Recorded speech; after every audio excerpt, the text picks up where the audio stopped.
7 motivos para abandonar a igreja. Bom, não é? Bom tema, né? Eu acho que é. Ou não, né? Pode assustar alguns. Quero convidar você a abrir comigo sua Bíblia no Evangelho de Lucas, capítulo 24. Nós iremos ler dos versos 13 ao 35. Enquanto você acha na sua Bíblia, eu vou fazer alguns comentários aqui. Que a cada ano, milhares de brasileiros se convertem nas diversas igrejas cristãs. É ou não é? Especialmente nossa igreja. Nós somos o país com o maior número de adventistas. Temos mais de 1 milhão de membros cristãos adventistas do sétimo dia. Somos o maior país adventista do mundo, não é? Estamos aí, juntamente com a China. Quem sabe a China não tem o número exato, talvez lá tenha um maior número do que aqui, mas oficialmente aqui o maior número de adventistas está aqui. Mas também, a cada ano, muitos abandonam suas igrejas. É ou não é verdade? Muitos abandonam, fazendo com que a igreja pareça um corredor, que tem uma porta de entrada, ela passa, dá uma olhada para um lado, para o outro, e sai pela porta dos fundos. Vou dar alguns números para vocês. Na associação onde eu trabalho, na Associação Mineira Leste, lá no leste de Minas, né? Do ano de 2003 até o ano de 2013, foram batizadas 13 mil pessoas. No ano de 2003, já haviam 12 mil pessoas batizadas. Depois de 10 anos, 13 mil. Quantas pessoas deveriam ter? Vamos ver se está bom de matemática. Quantas? 25 mil. Mas depois fizeram lá uma contagem, e sabe quantas tinham? 13 mil. Ou seja, 12 mil entraram e saíram por algum lugar. Isso não aconteceu somente lá. Se você olhar aqui também, não foi muito diferente. Uma associação em São Paulo, lá da União Central Brasileira, né? Ela, em 10 anos, batizou 18 mil pessoas. E o seu número só cresceu 2 mil pessoas. Ou seja, 16 mil pessoas entraram e saíram também. Isso nos mostra que tem algo errado. E quando a gente conversa com os chamados desviados, né? É assim que nós os chamamos, aqueles que abandonaram a fé, nós ouvimos diversas explicações. Alguns motivos aparentemente são até plausíveis, relevantes, merecem nosso crédito. Outros, porém, são apenas desculpas esfarrapadas, né? Mas no fundo nós sabemos que nada pode nos separar do amor de Deus. E nada poderia também nos separar da igreja de Deus. Em outras palavras, nada é suficientemente forte para nos afastar da casa de Deus, onde nós devemos ter um encontro com Ele a cada sábado, domingo, quarta-feira, pequenos grupos e tudo mais. Certo? Um verdadeiro filho de Deus não abandona a casa do Pai por muito tempo, pelo menos. Como aconteceu com o filho pródigo, né? Aqui é a casa do Pai, aqui é a casa do pão, onde nós recebemos a fatia do pão da vida. Esse fenômeno de pessoas abandonarem a igreja, no entanto, não é novo.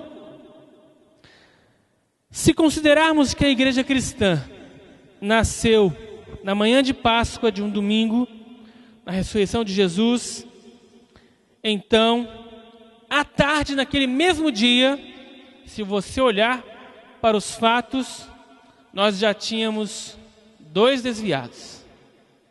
Quer ler o texto? Abra comigo sua Bíblia aí, Lucas capítulo 24, versos 13 em diante. Nós vamos encontrar aí 7 motivos para abandonar a igreja. Será que você está pensando, ou já pensou, já passou no seu coração a possibilidade de abandonar a fé, deixar essa igreja para lá?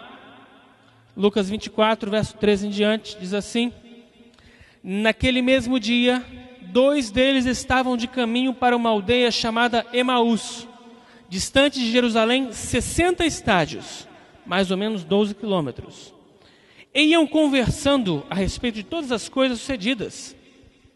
Aconteceu que, enquanto conversavam e discutiam, o próprio Jesus se aproximou e ia com eles. Os seus olhos, porém, estavam como que impedidos de reconhecer. Então lhes perguntou Jesus: que é isso que vos preocupa? E de que ides tratando à medida que caminhais? E eles pararam entristecidos. Um, porém, chamado Cleopas, respondeu dizendo: és o único, porventura, que, tendo estado em Jerusalém, ignoras as ocorrências desses últimos dias? Ele lhes perguntou: quais? E explicaram o que aconteceu a Jesus o Nazareno, que era varão profeta, poderoso em obras e palavras diante de Deus e de todo o povo, e como os principais sacerdotes e as nossas autoridades o entregaram para ser condenado à morte e o crucificaram. Ora, nós esperávamos que fosse ele quem havia de redimir a Israel. Mas depois de tudo isso, e já esse o terceiro dia desde que tais coisas sucederam, é verdade também que algumas mulheres das que estavam conosco nos surpreenderam tendo ido de madrugada ao túmulo, e não achando o corpo de Jesus, voltaram dizendo, terem tido uma visão de anjos, os quais afirmaram que ele vive. De fato, alguns dos nossos foram ao sepulcro e verificaram a exatidão do que disseram as mulheres, mas não o viram. Então lhes disse Jesus: ó nécios e tardos de coração para crer tudo o que os profetas disseram. Porventura não convinha que o Cristo padecesse e entrasse na sua glória? E começando por Jesus, e escorrendo por todos os profetas, expunha-lhes o que a seu respeito constava em todas as Escrituras. Quando se aproximavam da aldeia de onde iam, fez ele menção de passar adiante. Mas eles o constrangeram, dizendo: fique conosco, porque já é tarde, e o dia já declina. E entrou para ficar com eles. E aconteceu que, quando estavam à mesa, tomando ele o pão, abençoou-o, tendo partido, lhes disse. Então se lhe abriram os olhos e o reconheceram, mas ele desapareceu da presença deles. E disseram um ao outro: porventura não nos ardia o coração, quando ele pelo caminho nos falava, quando nos expunha as Escrituras? E na mesma hora, levantando-se, voltaram para Jerusalém, onde acharam reunidos os 12 e outros com eles, os quais diziam: o Senhor ressuscitou e já apareceu a Simão. Aos que abandonaram sua igreja, ou suas igrejas, ou estão pensando em fazer isso, quero dizer-lhes as mesmas palavras de Jesus aqui, né, para esses homens. Vocês são loucos e duros de coração. Eu sei que essas palavras podem parecer pesadas, né? Mas é isso que significa o que Jesus falou para eles aqui. Nécios e tardos de coração significa loucos e duros de coração. Mas por que é que Jesus os repreendeu de forma tão dura, tão veemente? Vocês sabem? Porque seus motivos para abandonar a igreja eram banais e frutos de seu coração endurecido. Por isso Jesus os repreendeu tão duramente. Inacreditavelmente, esses motivos podem ser encontrados ainda hoje, quando falamos com os chamados desviados na fé, hoje ainda. As palavras de Cleopas, de seu companheiro de viagem, nos relatam toda a verdade de seu coração. Nós vamos analisar esse texto nesta manhã. Vamos ver quais motivos levaram esses dois homens a fazer tal loucura. 7 motivos. O primeiro deles é o seguinte: primeiro motivo para abandonar a igreja: dar ouvidos à conversa fiada. Primeiro motivo. Pode dar uma olhadinha aí no verso 13 e o verso 14. Diz o seguinte, ó. Diz assim: naquele mesmo dia, 2 homens estavam de caminho para uma aldeia chamada Emaús, distante de Jerusalém 60 estádios, mais ou menos 12 quilômetros ali. e iam conversando a respeito de todas as coisas sucedidas. Pensa comigo, ó. Para que alguém se converta numa igreja, para que alguém se aliste no exército de Cristo, é necessário muita gente. Pensa comigo. Fala de Jesus pela primeira vez para a pessoa. Já conhece Jesus. Outro vai lá e visita. Outro ora com ela. Outros oram por ela. Um vai lá e dá estudo. Outro vai e faz o apelo. O pastor vai e batiza. Outros fazem amizade e incluem a pessoa para que ela finalmente faça parte da igreja. Muitas pessoas fazem parte desse processo. Mas para que a pessoa saia da igreja, quantas pessoas é necessário às vezes? Só uma pessoa. Não é? E geralmente é assim. Geralmente, muitas vezes é pelas mãos de alguém que ele conheceu na própria igreja. É necessário fazer amigos na igreja, é ou não é? É bom? É muito bom poder contar com os irmãos na fé. É maravilhoso. Aliás, teve um cidadão chamado Rick Warren. Ele fez uma pesquisa e ele percebeu que se uma pessoa entra para a igreja e no primeiro ano de sua fé, ela não faz 6 amigos pelo menos, amigos assim, um ciclo de amizade fiel, leal, ela não permanece na igreja, não fica na fé. É necessário termos comunhão entre os irmãos, termos amigos na fé, na igreja. Sabemos que podemos contar com tais pessoas. É necessário, é fundamental. Entretanto, se você olhar aqui o texto, por exemplo, ó, diz assim: naquele mesmo dia, 2 deles estavam de caminho para uma aldeia chamada Emaús, distante de Jerusalém 60 estádios. Eu pergunto para você, o que é que havia em Emaús? Você sabe? Sabe? Alguém se arriscaria? Eu dou uma bala se alguém acertar. Em Emaús não tinha nada. Era um vilarejozinho lá daqueles... Sabe aquele vilarejozinho mequetrefe que não tem nada lá, que meia dúzia de pessoas, você passa lá, não tem um comércio, não tem nada, não tem nenhum posto de gasolina? É aquele lugar. Era Emaús. Nós só sabemos que Emaús existiu por causa desse texto aqui. Não aparece em outro lugar na Escritura. Não tem achado arqueológico nenhum. Nada cita Emaús. Só esse texto. Era um vilarejo, não tinha nada. E agora nós perguntamos: o que é que aqueles 2 homens estavam indo fazer naquele lugar? Sabem? Fazem ideia? Eles estavam indo, meus irmãos, voltar para a sua vidinha anterior à sua conversão. Eles estavam voltando para a sua vidinha. Abandonaram a igreja lá em Jerusalém, estavam reunidos lá, tentando entender o que estava acontecendo. E eles pegaram, sei não, hein? Vamos embora daqui, olha só. Esse povo tudo louco, fanático, dizendo que Jesus ressuscitou. Vamos embora. Um influenciou o outro e eles foram embora. A verdade é que a igreja estava lá reunida em Jerusalém, tentando assimilar, e eles estavam dando linha na pipa, né, como diz o ditado. Estavam abandonando a fé. Nós não sabemos aqui qual dos 2, o texto não diz claramente qual dos 2 foi o falastrão, né, que influenciou o outro. Mas o texto nos sugere, como aqui só aparece o nome de um deles, né, nós podemos sugerir, entender que o falastrão era o tal do Cleopas que aparece aqui, né? Sabemos que ter amigos é muito importante, mas na igreja tem muitos Cleopas. Sabia disso?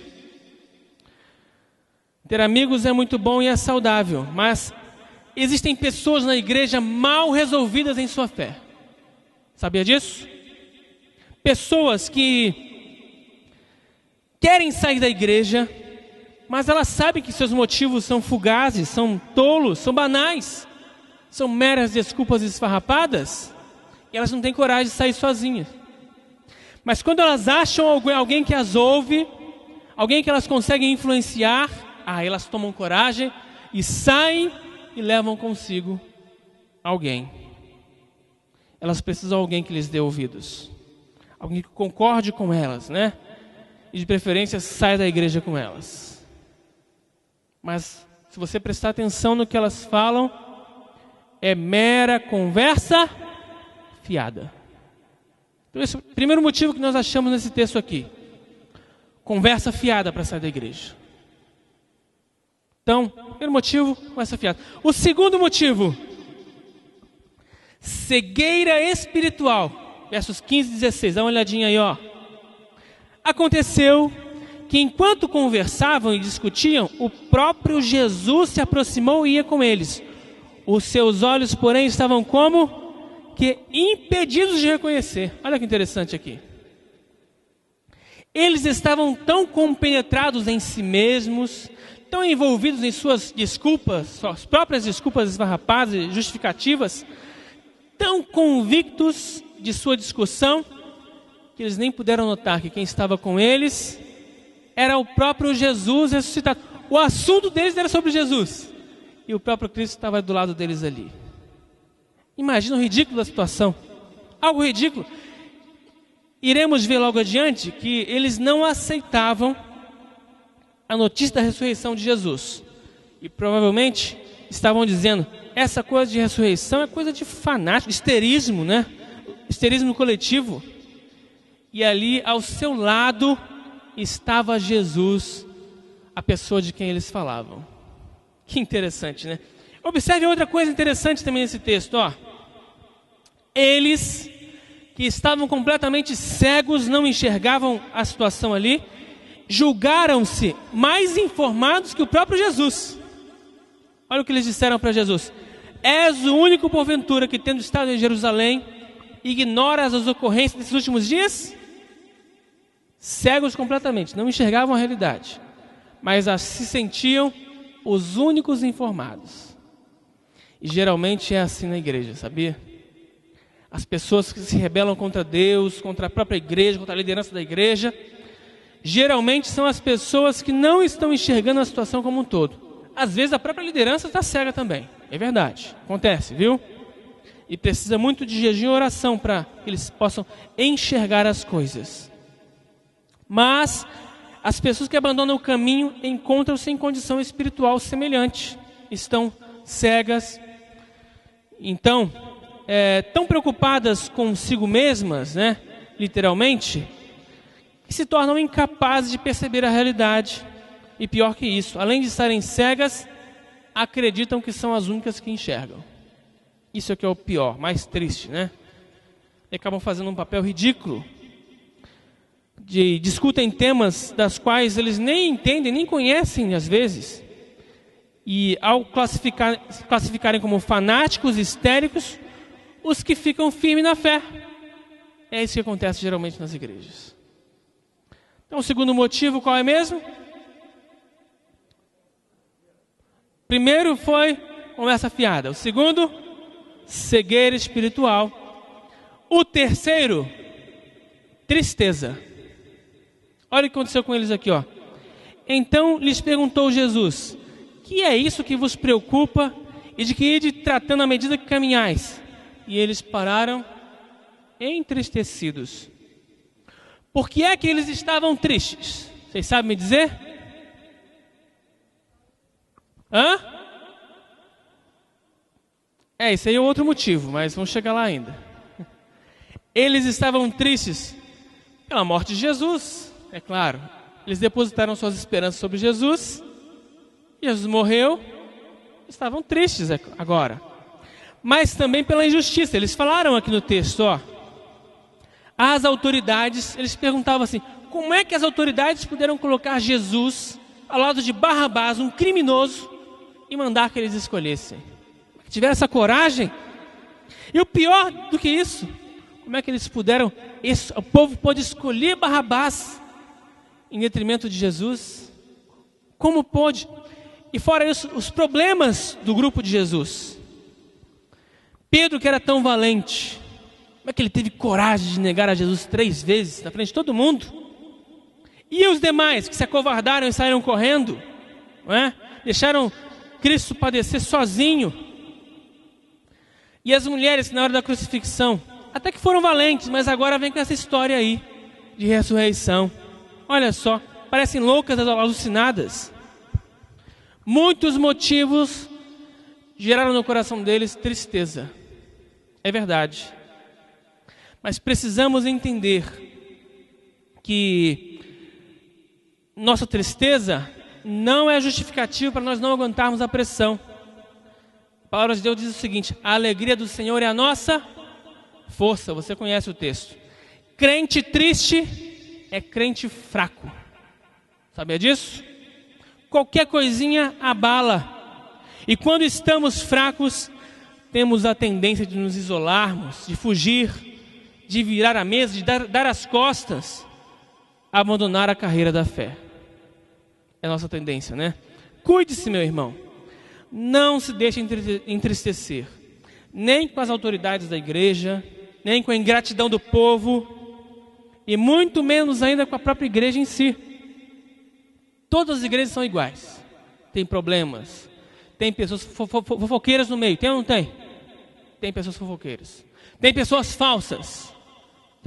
Porque todo mundo aqui é doente. Todos somos pecadores, gente. Ou você também não é? Todos nós somos. Erramos. Às vezes somos duros uns com os outros, não é? Machucamos uns aos outros. Mas precisamos aprender a nos suportar e a nos amar cada vez mais. É? Toda igreja tem problemas. Nenhuma igreja é perfeita. E não fazer nada para mudar essa situação já é o erro. Se acomodar e falar, culpar todos os outros, as outras pessoas.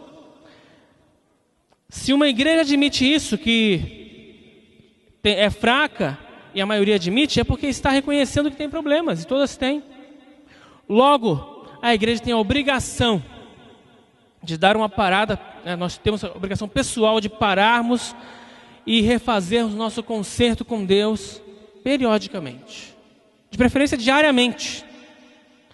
Não é? Senão, certamente a igreja vai se tornar falsa, hipócrita, uma igreja cheia de críticas para lá e para cá, uma igreja de juízes, um julgando o outro. Assim será a igreja. Por outro lado, no entanto, nenhum crente, nenhum cristão tem o direito de ficar triste por causa dos problemas da igreja. Nós não temos esse direito. A ponto de chegar a abandonar a fé, menos ainda. Deve sim orar, jejuar, promover a santidade do grupo com paciência e amor. Esse é o nosso papel. Muito amor. Depois de agir assim, se sua igreja insistir em permanecer no erro, na dureza de coração, nas críticas, ali, poucos quilômetros para frente, ali tem outra igreja adventista. Se você não consegue lidar com esses problemas aqui, vá para lá, dê um tempo, né, para as pessoas aqui, e você vai se sentir talvez revigorado, vai sentir saudade do pessoal daqui, vai visitá-los depois, isso vai promover o amor, né? Pessoas diferentes. Paulo fala que, na medida do possível, faça tudo o que tiver ao seu alcance para que tenha paz com todos. Mas às vezes não depende só de nós. Então a gente faz a nossa parte, e se não der muito certo, a gente dá um tempo, se afasta um pouquinho. O tempo é um ótimo remédio às vezes, não é? Mas jamais ficar fora da igreja. É como uma brasa que sai lá da fogueira. Ela, em pouco tempo, ela se desfaz, vira cinza completamente, se apaga. Então não fique fora da igreja. Então, esse último motivo aqui é tristeza. Tristeza espiritual. Permitir que nosso coração se abale com a tristeza, com os problemas da igreja, não é? O quarto motivo que eu tenho para apresentar nessa manhã é o saudosismo. Olha o que eles dizem aqui, ó. És o único porventura que tem estado em Jerusalém, ignoras as ocorrências desses últimos dias. Ele lhes perguntou quais, e explicaram o que aconteceu a Jesus o Nazareno, que era varão profeta, era poderoso em obras e palavras. Eles consideraram que Jesus já tinha passado, morrido, já era, né? E muitas vezes na igreja é assim também. Jesus nos prometeu que vai voltar, é ou não é? Prometeu que vai estar conosco todos os dias, até a consumação do século. Promessas fortes, profundas. Ele tinha falado para os discípulos também que ele iria voltar para o Pai, que ele iria padecer, que ao terceiro dia ia ressuscitar. Falou várias vezes. Temos um texto bíblico relatado isso aí. Entretanto, eles haviam considerado que Jesus já estava morto. Jesus já era. Suas obras pertenciam ao passado. E na igreja também é assim, pessoas que pensam que já passou. Bom era o tempo de pastor fulano. É assim que algumas pessoas falam? Bom era na década de 90, nós fazíamos vigília a noite toda, saímos pelas ruas cantando.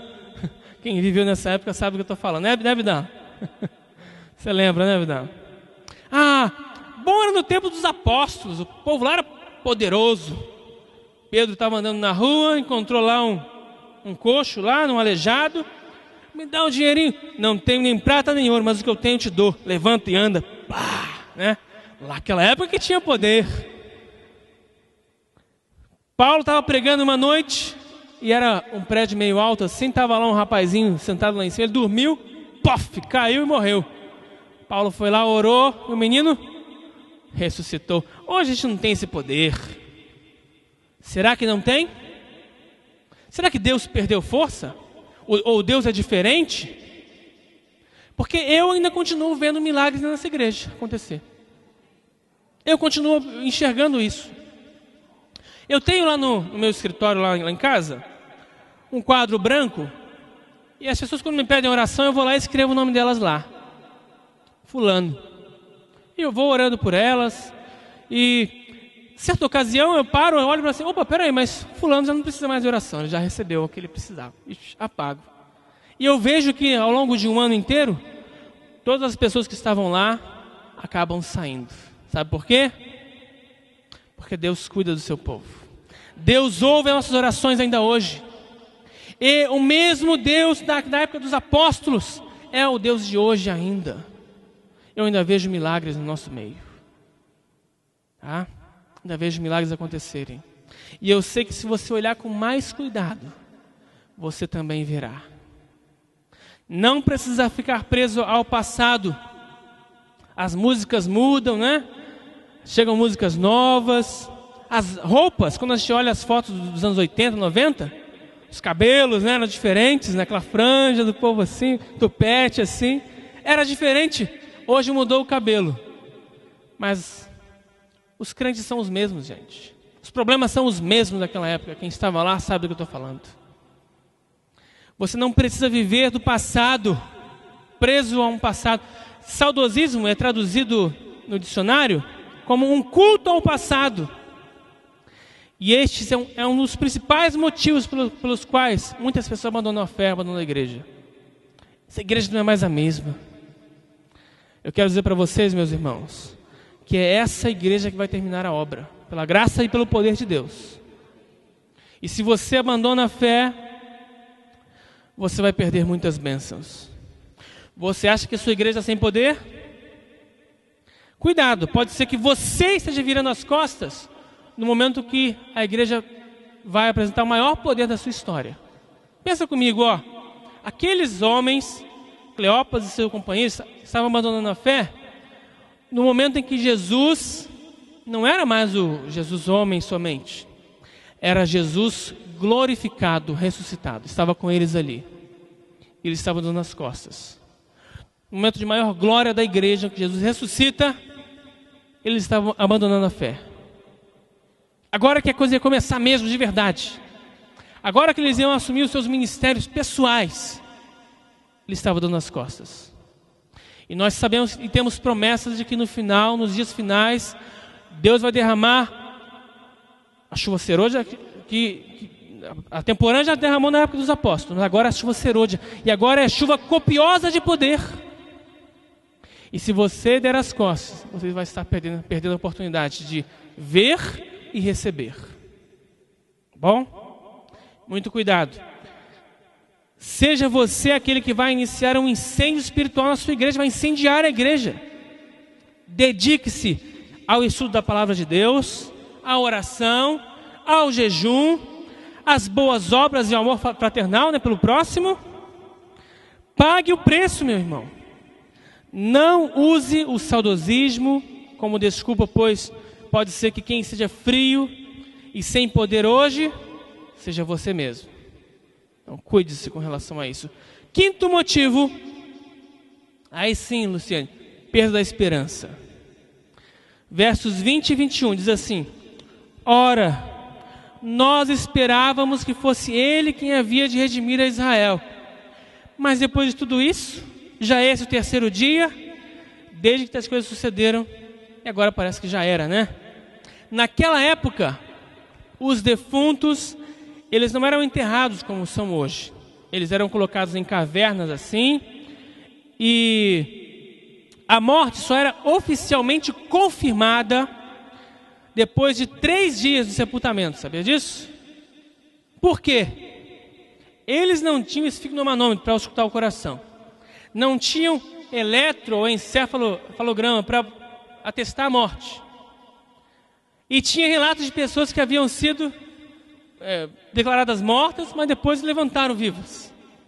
Então como é que eles atestavam a morte? Se depois de 3 dias a pessoa não saísse lá do sepulcro, ela agora já era mesmo. 3 dias já não dá mais, já morreu desidratada lá dentro, né, pelo mínimo. E aí Jesus não foi diferente com Jesus aqui, ó. Tudo isso aconteceu para evitar que uma pessoa fosse sepultada viva, né? Cleopas e seu amigo haviam depositado todas as suas esperanças em Jesus, mas ele morreu. E já é esse o terceiro dia, diziam eles. Já era, agora já era mesmo. Muitas pessoas abandonam a sua fé, suas igrejas, porque perderam a esperança. Toda a igreja passa por crises. E nessas épocas, ao invés de procurar levantar o moral dos membros, muitos se apresentam como profetas. Só de coisa ruim, não é? Há uma nuvem negra sobre essa igreja aqui. Enterraram uma cabeça de porco na igreja, como dizem algumas pessoas. Deus está pesando a mão sobre essa igreja. Há pecado no meio da igreja. Alguém tem dúvida disso? Tem pecado no meio da igreja? Todos somos pecadores e pecamos todos os dias. Ninguém precisa ter dúvida que tem pecado no meio da igreja. Ninguém precisa ter dúvida que às vezes Deus coloca sua mão, pesa sua mão mesmo sobre a igreja, é verdade. Mas é para purificá-la.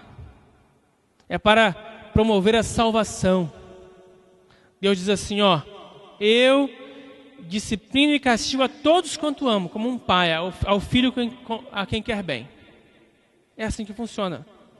Se você deixar o seu filho solto, sem educá-lo, sem discipliná-lo, um dia ele vai reclamar de você, porque você não ensinou o caminho que deve andar. E Deus faz isso.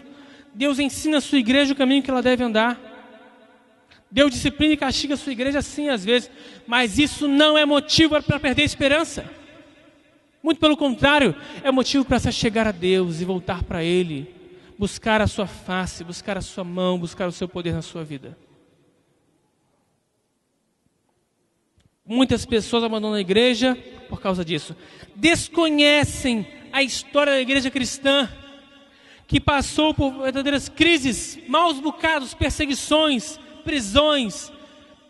Pessoas foram queimadas em praça pública. Maior é o que está conosco do que o que está com o mundo. Essa é a verdade. Esquecem que em Cristo nós somos mais que vencedores. Tá passando por crise? Se apegue com Deus. Talvez você seja o fator de mudança que esteja faltando. Talvez seja você que tenha que se levantar. Se levantando, tenha que cair de joelhos diante de Deus e buscar o poder de Deus para a sua vida. Buscar a mudança. Buscar a transformação, que ela comece por você, na sua vida pessoal. Cuide-se para não perder a esperança. Olhe sua igreja com olhos espirituais. Procure ver o que ela será, pela graça e pelo poder de Deus, e não pela situação atual. Amém? Então, o quinto motivo, perda de esperança. já estamos para a reta final. O sexto motivo, decepção. Alguém já se decepcionou na igreja alguma vez? Todos nós. Sabe por quê? Porque a igreja é feita de pessoas, seres humanos. E sabe qual é a especialidade do ser humano? Decepcionar. É o que ele faz de melhor.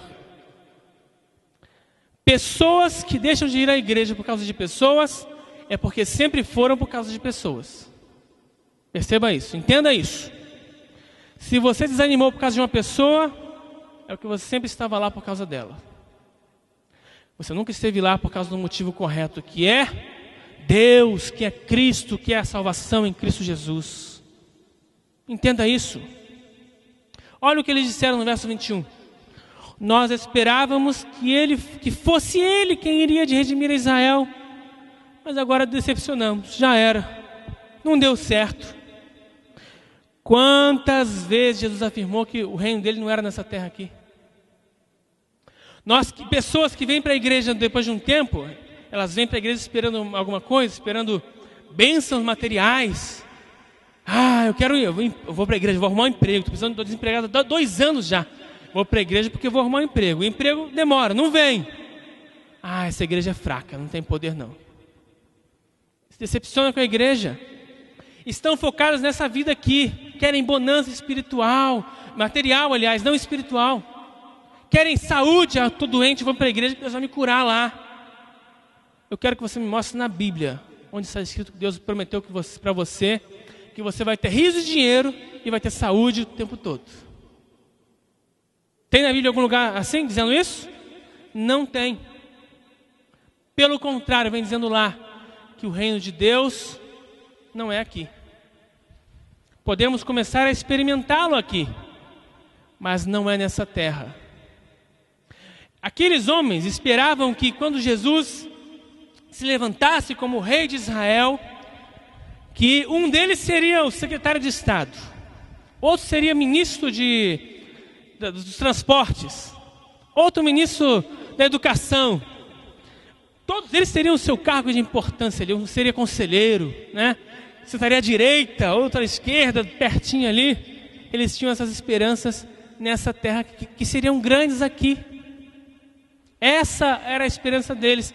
Entretanto, Jesus veio, se entregou para morrer. E morreu, padeceu. E agora, acabou. Não vamos ser mais ministro de Estado nenhum. Ixi, cadê nosso status? Acabou. Vamos voltar para a nossa aldeinha de Emaús, lá, nossa vidinha antiga. É isso que aconteceu com eles. Percebem? Se decepcionaram com Jesus. Eles não entenderam a coisa como deveria funcionar. Com a igreja também é assim, sabia? Pessoas que vêm para a igreja pensando que vão ser grande coisa aqui nessa terra. Que as pessoas vão olhar para eles, lá vai fulano, hein? Quero ser igual a ele quando eu crescer. E a coisa não acontece assim. Porque no final das contas, todos nós somos servos. Nenhum de nós é senhor sobre ninguém aqui. Todos somos servos do mesmo Senhor, do mesmo Deus. Percebe como a coisa é? E algumas pessoas que esperavam ser grandes, e aí o dinheiro não vem, o emprego demora, a saúde não fica melhor. Não dá, não é o que eu esperava. Se você está nessa vida esperando coisas materiais, coisas para essa terra aqui, vai se decepcionar. Obrigado, meu irmão. Mas se você está aqui, porque estamos marchando todos juntos para um reino maior e melhor, aí aqui é o seu lugar certo. Se os seus olhos, o seu foco está nessa vida aqui, vai se decepcionar. Mas se os seus olhos estão lá no céu, por isso Jesus falou, buscar em primeiro lugar o reino de Deus e a sua justiça, e todas as coisas serão acrescentadas. Todas as coisas o quê?